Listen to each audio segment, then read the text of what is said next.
Тэгэхгүй ч одоо ямар ажиллах юм бэ? Ингэж яагаад би чинь сулдчих үү дээ. За яах вэ ээж? Ээж нэг халуун хоол аваад ирлээ. Хурдхан шийдчих. Ой. Ийшээ машин оруулахгүй. Яасаа гэнэ? Ийшээ машин оруулахгүй яваарай. Ахад ийшээ ажил руугаа ормоор байна шүү дээ. Тэр чинь хамаагүй шаардлага бидэд шүү та яв. Яагаад орж болохгүй учрыг би мэдэх хэрэгтэй юм байгаа шүү дээ. Ухар. Яв.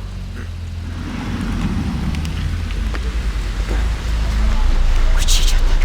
Хүмүүстэй айтайхан зүг боловсон харьцаач дээ. Үгүй ээж хүн болгон тайлбарж хэлнэ гэж юу байсан юм тийм үстэй. Үгүй энэ танаа энд юу болсон? Яагаад машин тэрэг оруулахгүй юм? Өө яах вэ энэ байранд халдвар төвчний сэжигтэй тохиолдол илэрчихгүй юу?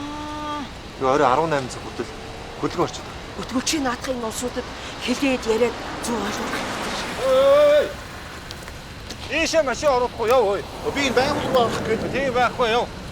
Би ийшээ орох гэс найстайгаа уулзсан гэхгүй. Чи хамаагүй шаардлага бидэд шүү яваарай. Би найстайгаа уулзах гэхгүй яа оруулахгүй юм би. Ой хүмүүнээ энд сэжигтэй тохиолдол гарсан юм байна. За. Тэгээд ариутгал хийж байгаа юм байна. Орой 18 цаг хүртэл ер нь машин тэрэг оруулахгүй байгаа юм байна шүү. За баярлалаа гэж.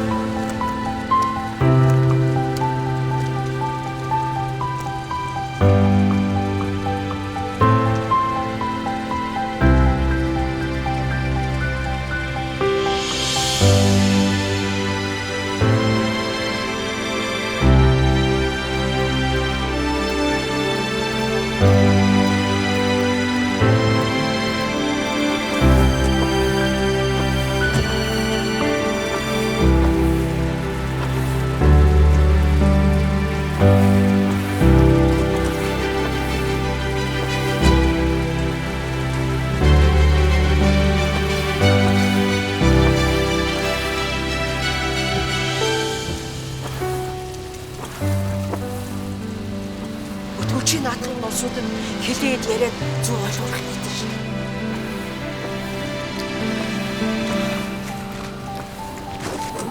Би арай ажиллаа хийгээд байна шүү дээ. Эндээс яваарай. Энд яг юу болсон яхаа? Шаардлага бидэд халиухаар. Гэхдээ би ийшээ орох чухал ажилтай юм аахаа.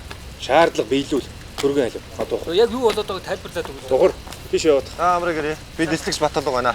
Энд сэжигтэй тохиолдол илрээд бид нар 18 цаг хүртэл хөл хорой тогтоосон байгаа юм да. Тэгээ бид нар энд ариутгал хийж байгаа. Тэгэхээр та орой 18 цагаас хойш ийшээ нэвтэрч болох байгаа шүү. Тэгээ хэлчихгүй. Баярлаа.